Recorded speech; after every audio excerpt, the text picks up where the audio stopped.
What's up, everybody? It's Jacob from RX7bruh.com. Just here to give you some tips on diagnosing fuel leaks and hopefully show you some things you didn't know.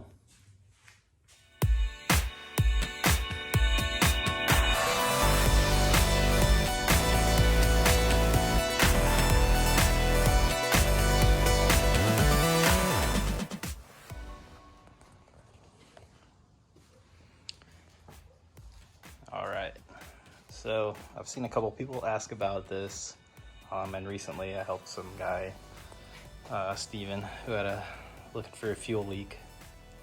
So the way I like to do it is you can set the key to the on position, don't start the car, and then you have this diagnostic box here.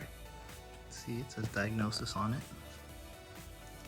And if you look inside, it has a diagram of the pin locations. And you can see that one marked FP in the bottom right. So with the key on, you can put a pin into the FP connector, and then you can actually ground this anywhere. You can use a battery ground, or you can actually use the ground pin in the box. Either one works. And you'll hear the fuel system priming. And then you can hear the fuel pump and the fuel running through the lines.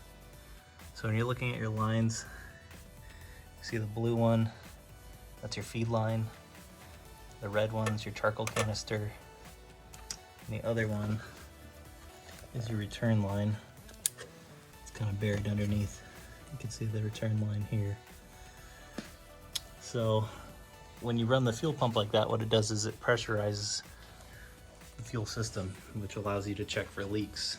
So you can take this out of the way and remove the solenoid, the two solenoids at the front here. You can kind of see the secondary rail. If you're trying to get real deep into it, you got to take the manifold off. But what you're looking at here, you got your fuel coming in from your fuel filter here.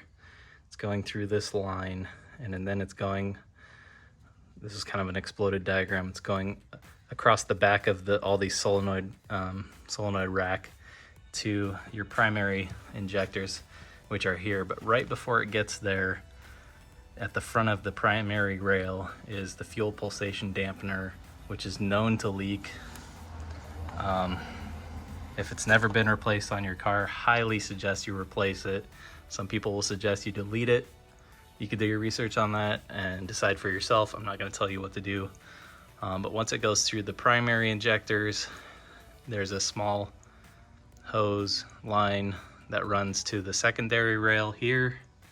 You have your primary or your secondary injector for rotor 1, and then your secondary injector for rotor 2 is underneath the ACV. And then at the end of your secondary fuel rail, you have the fuel pressure regulator, which could also leak too. So these are all points of, there's a banjo here, these are all points that can leak. The injectors have O-rings that seal them to the rail, and also diffusers that they sit inside the block. You can have an internal leak where the injector's stuck if it's never been cleaned. So this is stuff to look for. The regulator, you can kind of see if you look.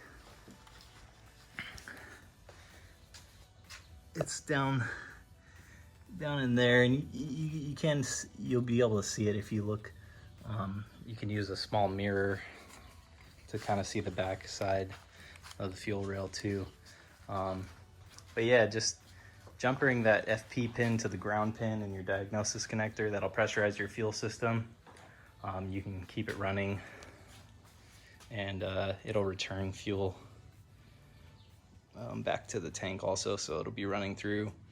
But that'll get it pressurized enough to find a leak, and then you can see if you got one. All right, that's it. Good luck. It's also a good way to clear the air out of your lines. You know, if you have the fuel lines off, the engine's out, whatever, You change your fuel pump. It's a good way to purge all the air out of the line before you go to start it, so you don't have to crank forever. Please like and subscribe on Facebook and Instagram at RX-7 Bruh.